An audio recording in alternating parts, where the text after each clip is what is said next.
নমস্কার বন্ধুরা, প্রতিমার পছন্দের একটি নতুন ভিডিওতে সকলকে স্বাগত জানাই। দেখো, ঝুড়িতে কেটে রেখেছি এঁচোড়। এঁচোড়টা কচি ছিল, এতে দানা হয়নি, তাই আমি ডুমো করে কেটে নিয়েছি। এবারে একটা প্রেসার কুকারে এঁচোড়গুলোকে ট্রান্সফার করে দিচ্ছি। দিয়ে দিয়েছি পরিমাপ মতো জল, আর এটাকে আমি ঠিক একটা সিটি দিয়ে নামিয়ে রেখে দেব। বুঝতেই পারছো, তৈরি হবে এঁচোড়ের রেসিপি।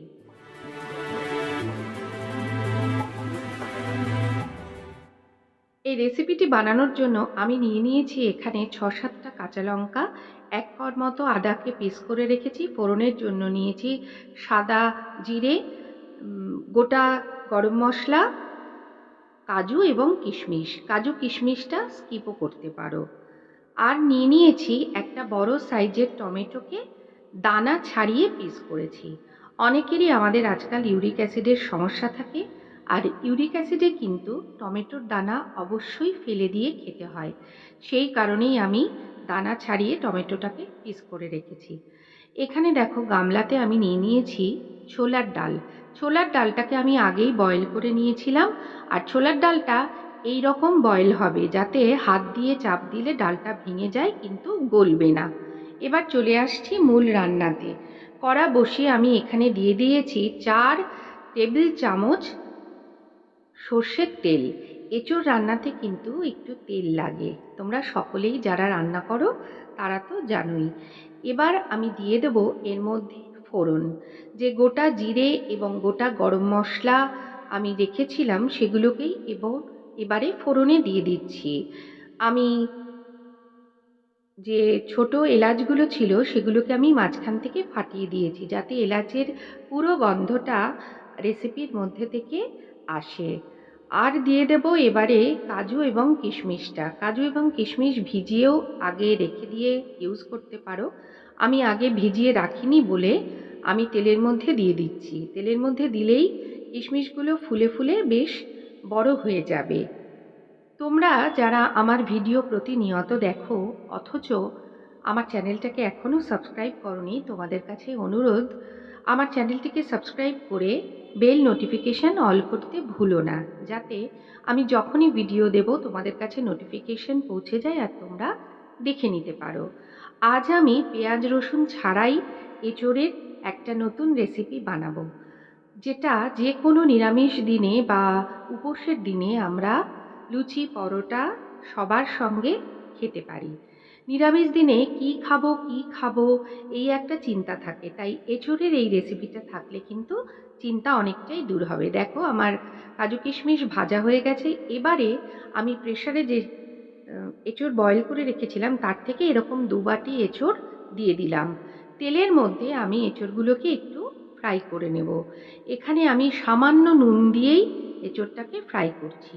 এঁচোড়গুলো কিন্তু একটু সাবধানে করতে হবে যাতে ঘেটে না যায়। আর এবারে কিছু গুঁড়ো মশলা তো অবশ্যই ব্যবহার করব, সেটা তোমরা এক্ষুনি দেখতে পাবে।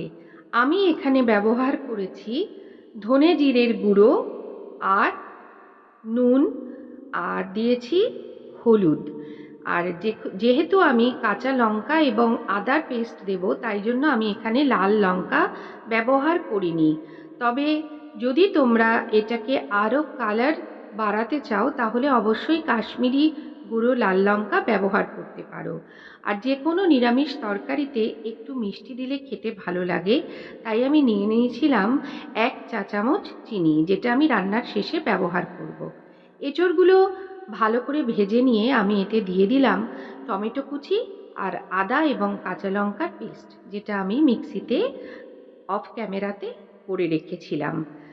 কাঁচা আদা এবং কাঁচা লঙ্কা টমেটো ভালো করে ভেজে নিচ্ছি যতক্ষণ না পর্যন্ত আদার গন্ধ চলে যায়।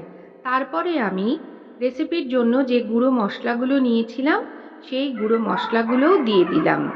এবারে দিয়ে দিলাম মিক্সি ধুয়ে সামান্য পরিমাণ একটু জল, কারণ খালি যদি মশলাগুলো ভাজতে চাই তাহলে মশলা পুড়ে যাবে এবং ভাজা ভালো হবে না।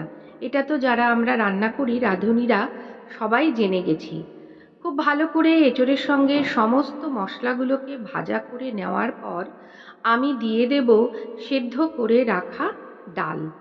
এবারে ডালগুলো দিয়ে আমি আবারও ভালো করে নাড়াচাড়া করে কুক করে নেব।